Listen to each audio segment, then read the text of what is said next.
Magandang araw po sa ating lahat. Magandang araw po lalong-lalo na sa ating Panginoon. Ako nga po pala si John Robin Medina at ngayong araw po ay samahan ninyo akong unawain at pag-aralan ng mga salita ng ating Panginoon. Pero bago po tayo magsimula, nais ko lamang po kayong welcome sa ating ginagawang daily devotion. Naway ang mga salita ng Diyos na ating napag-aaralan at napagbubulay-bulay ay nai-apply po natin ito sa ating buhay. At ngayong araw po, November 12, 2024, araw ng Martes. Ang topic po natin ngayong araw or ang title po ng ating devotion ay Vision Narrows Down Our Focus.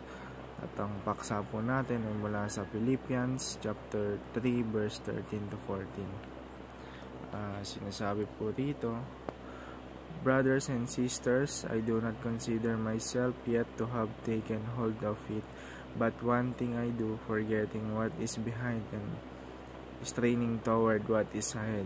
I press on toward the goal to win the prize for which God has called me heavenward in Christ Jesus. O sa Tagalog naman po, mga kapatid, hindi ko ibinibilang na naangkin ko na, ngunit isang bagay ang ginagawa ko. Nililimot ko na ang mga bagay na nasa likuran ko at pinagsisikapang maabot ang mga bagay na nasa harap ko.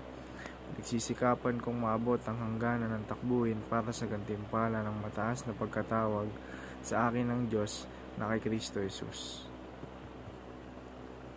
At para naman po sa ating katuruan ngayong araw, unang-una po,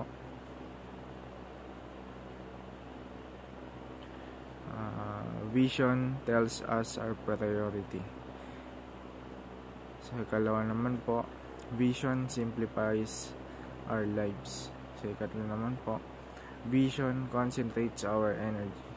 Sa unang katuruan po, sinasabi rito na yung vision o yung pangitain na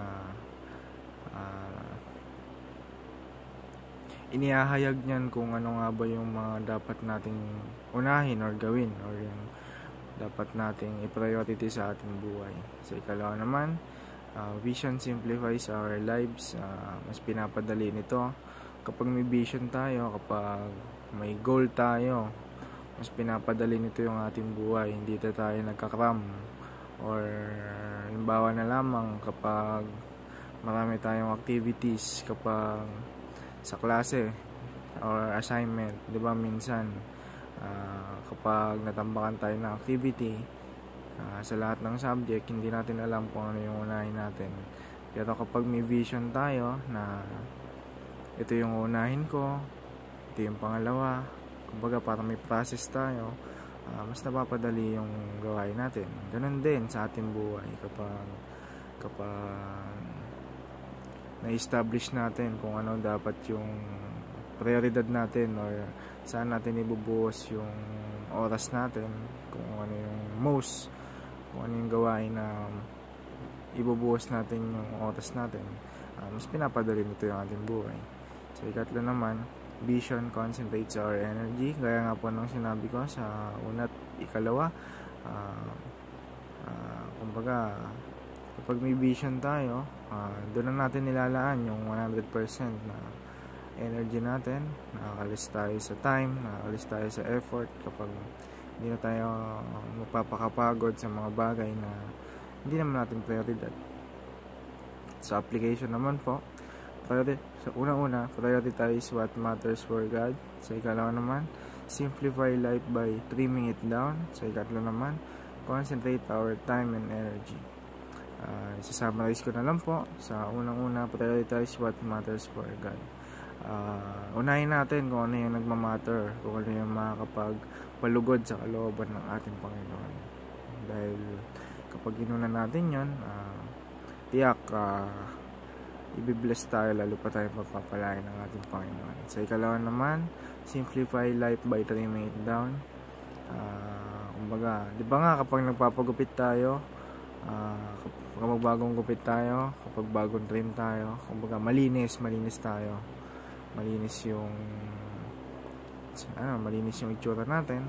Ganun din sa buhay. Kumbaga, yung mga hindi na nagmamatter sa atin, yung mga hindi na dapat natin pang iniisip, alisin na natin yan. Kumbaga mag-focus na lang tayo sa vision na binibigay ng Panginoon. Huwag na tayo mag-focus sa mga bagay na hindi naman kaloob ng Panginoon, or walang control ng Panginoon. So ikatlo naman, concentrate our time and energy. Yun nga, kailangan siguraduhin natin na may goal tayo para hindi nasasayang yung time tsaka yung energy natin. Kasi kapag wala tayong goal, magulo.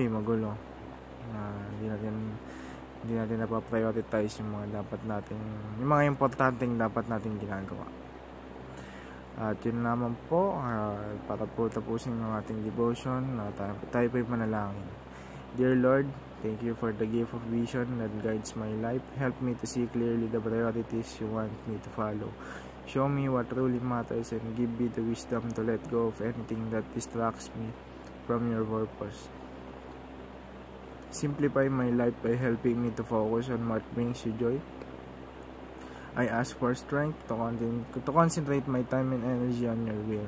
May my life reflect your priorities, and may my heart be filled with peace as I walk in the path you have set for me. In Jesus' mighty name, Amen. Yun lamang po. Maraming salamat po sa inyong pakikinig.